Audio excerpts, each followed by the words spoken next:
righty. We are sitting here at Gator Field. What do you guys call this place? Gator Alley? The Swamp. The Swamp. I know the inside is called the Swamp. Okay. So these guys, I'm sitting here with four of the studs of the 33 and 5. We'll call them the Crystal Lake South Juggernaut, led by super successful head coach Brian Bogda. I'm going to let you get there introduce themselves. We're having a little free-for-all here before practice, and I'm going to get down and dirty with the coach. Tell us who you are, position, and how what class you're in. You start. Nick Wolski, designated hitter. I'm a senior. Andrew King, pitcher, senior. Ryan Parquette, catcher, senior. Noah Tyrell, first baseman, junior. There you go. Okay, guys, we're going to start. I'm going to start with you because I muckled up your name first. I called Coach a week or two ago when you had that. I can't remember what game it was because you had so many good ones. What's it like to be throwing the ball, not only as you individually are, but the whole pitching staff? It's been incredible.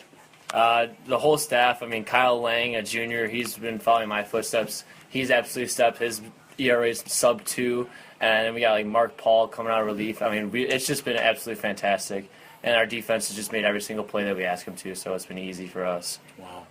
Yeah, I was impressed yesterday with your win. I thought Huntley had a little better maybe starting pitching, but their offense, I was a little questionable all year about that. You guys are like the whole package. So this is now talking to Ryan Parquette. Okay, sorry about that. Ryan Parquette, now the catcher, which I know last year the coach loved you. Yeah, sometimes. Well, he said good things about you last year. But now tell us what it's like to catch this staff. Because, I don't know what your team ERA is. It's got to be ridiculous. It's fairly easy, actually. They usually keep the ball over the plate, and not too many dirt balls. When we ask them to hit their spots, they hit their spots, and it's fairly easy for me. Yeah. They do their job well. Wow. And no, you're only a junior. I don't know how you got invited to this special meeting, but it says something about you. Tell us what it's like to be a junior, coming up with all these seasoned guys, but you still have a mix. Like last year, you guys, I was kind of intrigued with the fact that you were real good, but you had juniors coming up from the seniors graduate. You're doing the same thing again. Tell us what it's like to be a junior in the Gator program. It's just a lot of fun seeing how the seniors work hard, and they're all going to be graduating next year, so a lot of juniors have to step up. So what are you going to take a leadership role? Yeah, a lot. Me and Scott Squark were the only junior starters besides Colin, so yeah, we're going to have a huge leadership role for next year. Cool, man. All right, now we get to the DH, which means that, back when I was a young man, that means I have a good stick with no glove. Because when I played high school during the Revolutionary War, they didn't have that. So what was it like? What's it like to sit on the bench? Do you play it all in the field? I've had 3 games in the field. Okay, so you're a true DH. Yeah, I've made some celebrity appearances. But there you go. I like that. What's it like? What's the mindset? You got to be the right guy. Yeah, like you said, it's mainly for the guy who can hit but can't field, and I've kind of embraced that. I've always been that kind of guy. I've always had the bat but not the glove, so it's given me a lot more time to work on my bat and improve myself as a hitter more, and I get to play cheerleader on the bench while they're doing their thing in the field as well. And that's cool. Then you get the leadership full-time on the bench. Why don't you guys tell us, what do you think of Coach Bogda? I've known him. I coached Ian Gardeck in Little League, and he played for Coach Bogda.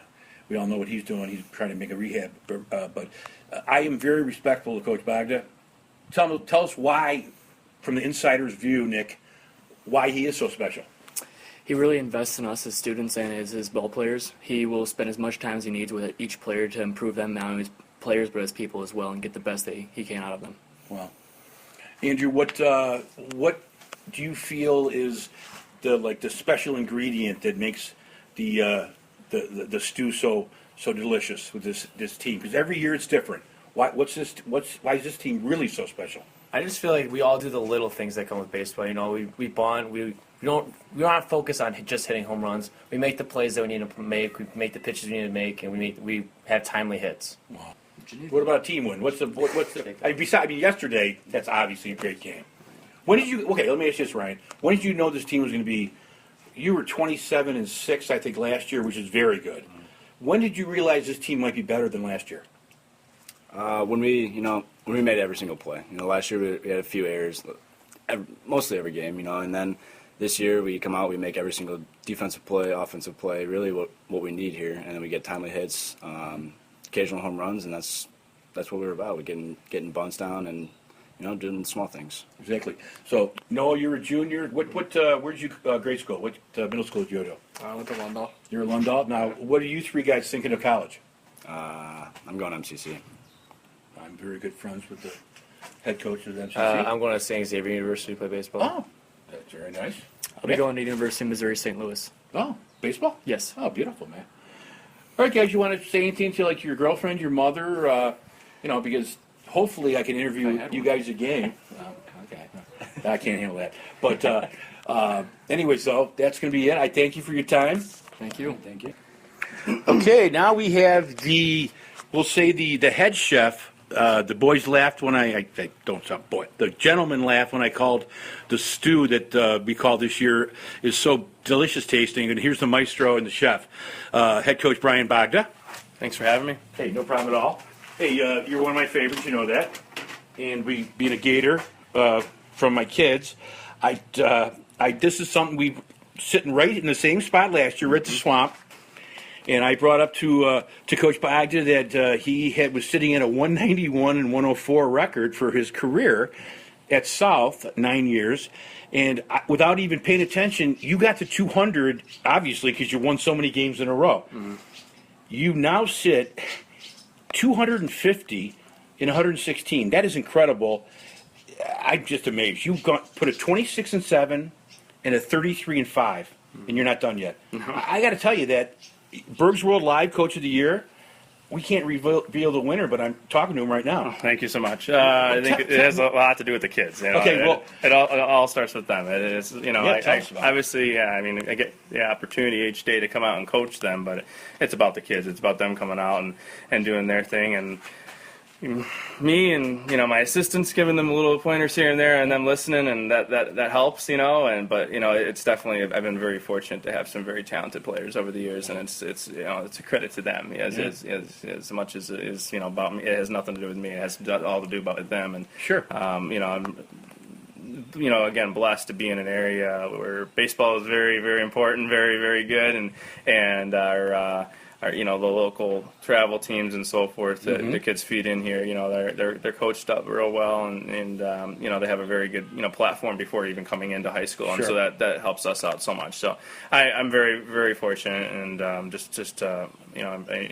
embrace each day when it comes, and very, very happy to have the opportunity to coach these young men. It's been a pleasure for sure. Sure. Well, if you look up modest in the dictionary, I think you might see a picture of Coach Bogda. I'm impressed. Yeah, you have great ball players, but I cover high school baseball, and other teams maybe have higher marquee individual players, but those teams aren't playing anymore. I mean, I have always been intrigued with how you put your team together, your pitching staff. You befuddle. I'm sure Coach Jakubowski is saying the same thing. I haven't talked to him yet. I want to let him cool down for a little bit. Sure. But I mean, the game yesterday. no errors. You're not going to lose many games when you get 11 hits and not one error. Right. Yeah. It's.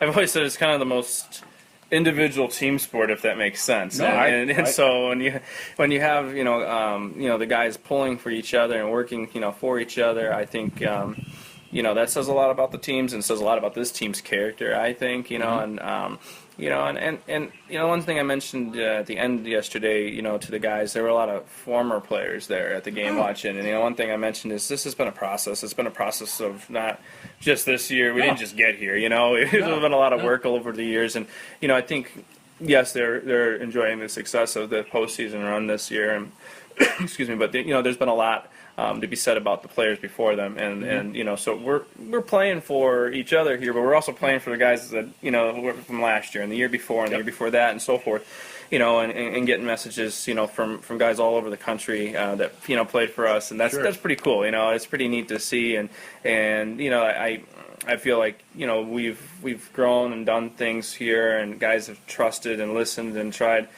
new things, tried new philosophies, things like that out, and we've grown with things that have been thrown at us with the new bats and the pitch count thing this year, and and so forth. And so it's just constantly evolving and adapting, and I think.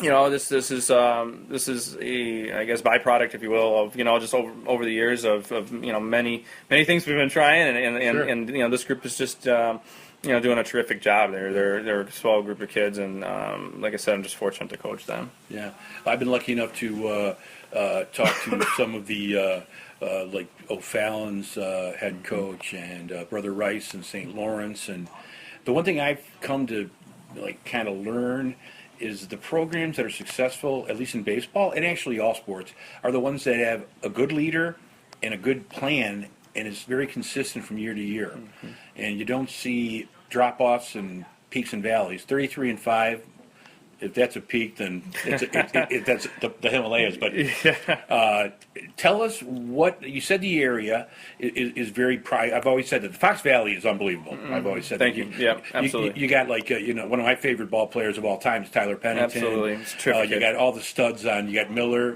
Laz.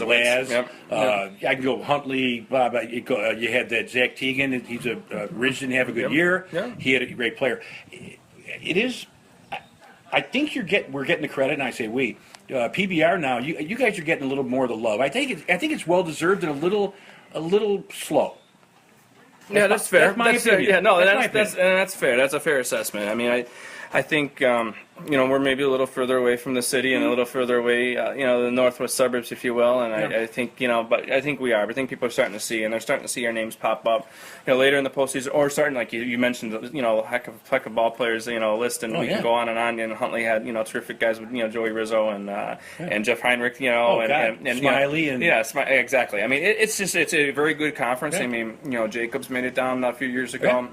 Very Huntley, good program. Cary Grove. I mean, Prairie Ridge. Great coach. There's very good coaches, but also very good players and players that are willing, and there's a challenge for the coaches each day too. Mm-hmm. And because you have the high caliber players in the area, so there's a challenge each day to put them through a tough practice, challenge them in practice, give them some different things, and then there's a challenge on the flip side of it from a preparing for Pennington and preparing for Bobby Miller. How does that look? And so just trying to do different things, and keeping it simple, but also keeping in mind that when Pennington comes up, what are we going to do? How are we going to handle him? Yeah. And you can't walk him every time. Right, exactly. Because he had a couple good guys backing him up. Wow. Right. So the area has been terrific for as long as I can remember. Mm-hmm. Myself as a head coach has been very good, and I feel like I've learned through Suds' experiences and Glenn Pecoraro and Andy Jakubowski and so forth. I feel like I look to those guys as mentors and pick their brains and what do you think, and just those types of things have been terrific. I think the guys all work together well, and we're trying to and with this being tomorrow, they're pulling for us. They want us to win. They want to see us do well, and and so that's cool. That feels good, and it's a fun. Opportunity, and hopefully we can pull it out and make the Fox Valley proud. Cool, man. Well, we know the Crystal Lake area is big time excited. Bergsboro Live is putting pressure on you because my pick last year was Prairie Ridge in football. Okay. So I got you this year in baseball, but I know it's a different sport. Thank you for your time. I will be there tomorrow at Boomer Stadium, and if you have a little time afterwards, we can talk about whatever happens because the season's been awesome. This is all cherry on the ice cream. Awesome year. Thank you so much. Thanks for covering us. Hey, thank you, man. All right, take care. Take care. All right.